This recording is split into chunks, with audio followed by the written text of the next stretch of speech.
Ultimate reality. What is it and how we define it through social media? Alright, so like you said, we picked ultimate reality. We had to define this question as pretty vague. It's like, what are we going for here? And after talking to Professor Woods, reading a lot on Wikipedia and other internet sources, we kind of defined it as this.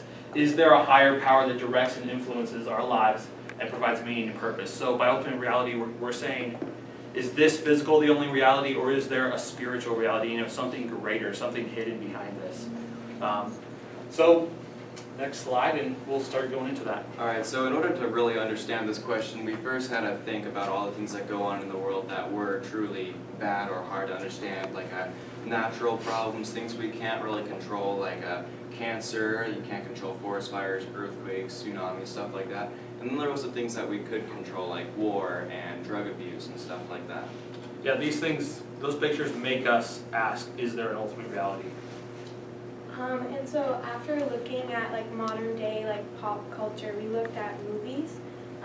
We came to the conclusion that pop culture, it tends to reject the idea that there's a higher power or a God, and then pop culture believes that science is used to explain our world, and then our last point was that the individual is the ultimate authority in his or her life.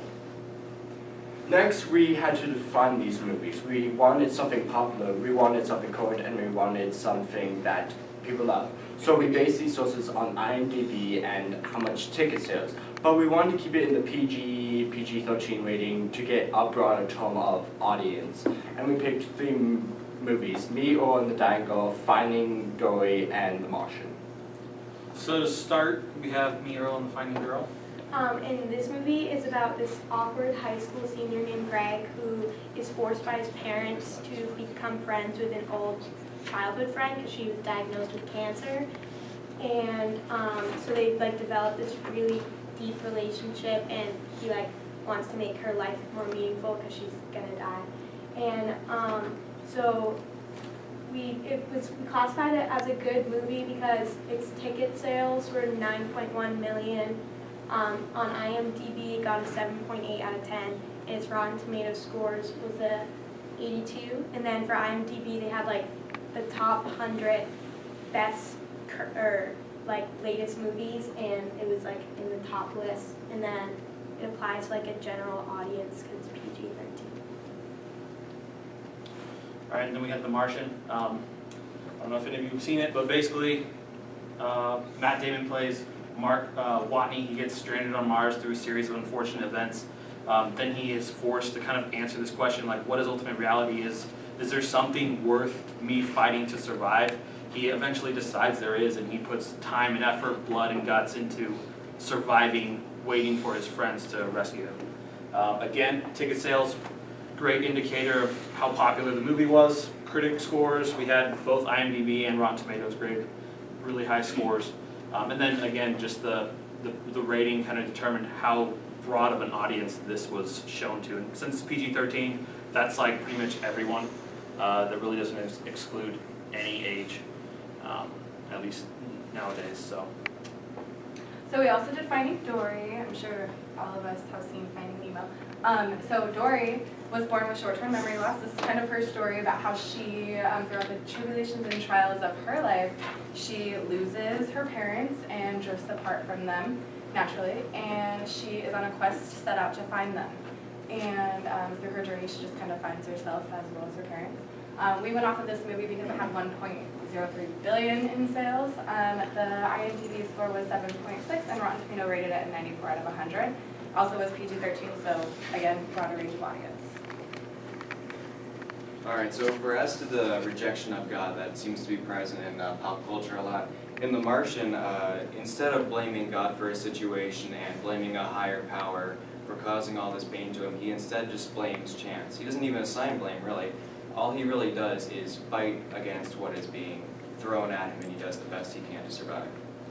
Yeah, and so in Me and Earl and the Dying Girl, throughout the movie, God is not even mentioned, and that, the reason why she gets cancer is just a chance thing. It's oh, she got cancer, that sucks. And and no one like looks to God or looks to God for like any support or anything. And that's kind of similar to Finding Dory. Dory's parents don't blame God or a higher fish being for Dory's short-term memory loss. She keeps going with it. She fights through all her problems in her life, and overall she solves her problems, not relying on anyone else. Next, we have the science. In The Martian, Mark uses science. He uses his botany to field a desolate parent. He uses his waste, let's say, to grow these potatoes on an unfamiliar source. And he uses his knowledge of botany to grow what is possibly the most revolutionary and most scientific way. And in Me on the Dango, She turns to chemotherapy for the cure for her cancer. They typically actually don't look for a God. They don't try and, go more of the spiritualistic route. She turns to medicine in order to cure her issue. And then Finding Dory, she uses a bunch of personal experiences throughout this whole movie. She goes with her gut instincts, use fragments of memory to get back to her parents. As the movie progresses, she just goes with what feels right to her.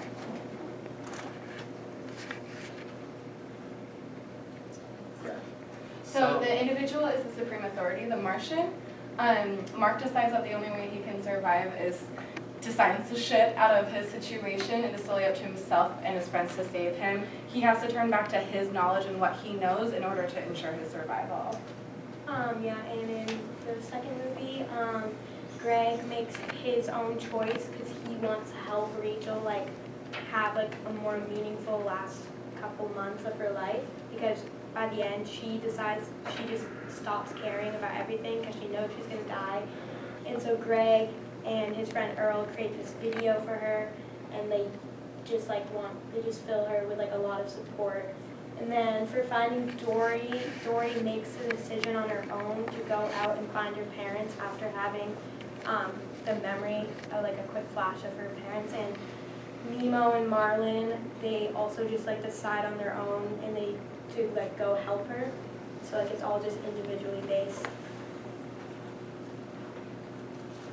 All right, so pop culture utilizes science, individual effort, to find meaning and purpose in our life. And again, we just illustrated by these three super popular movies how each one portrays these people in these hard circumstances as forget God and just, go with evidence, logic, and eventually, hopefully, you can break out of this horrible situation you're in. In a sense, pop culture reflects the idea of society today, which I define as moving out of the house with their parents. We no longer rely heavily upon God to define what happens in our lives, what is good and what is evil, what should be done and what shouldn't be done. In a sense, mankind has left them and decides to create a life for itself in which it defines its own meanings, it gives its own sins and virtues. And so because we dropped to God, we no longer have Him as a source of morality or to tell us what to do. So now we as individuals, at least according to pop culture, are the source of our morality, kind of the source of, we define what society says is good and bad, and then we live according to those rules that we've kind of made up or found to be true in our hearts or whatnot. So. As far as the alignment, naturalism, our world is a product of chance and therefore has no purpose.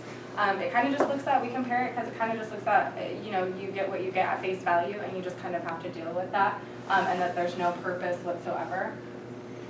Utilitarianism. And as for utilitarianism, it's mostly just avoiding pain and getting the best that you can out of any situation. You work for whatever you want. If you have something wrong in your life, you go and strive to get away from that pain and into a pleasure kind of scenario.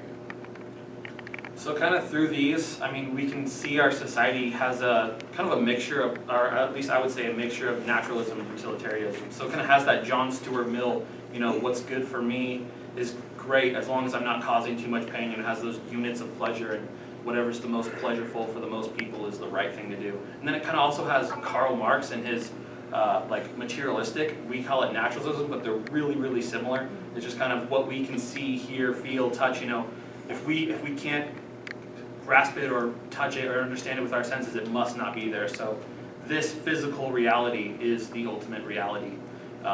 And then kind of as a conclusion, rather than God controlling our future, our society puts the emphasis on the individual to determine how our lives are going to take and what paths we're going to take and where we're going to end up.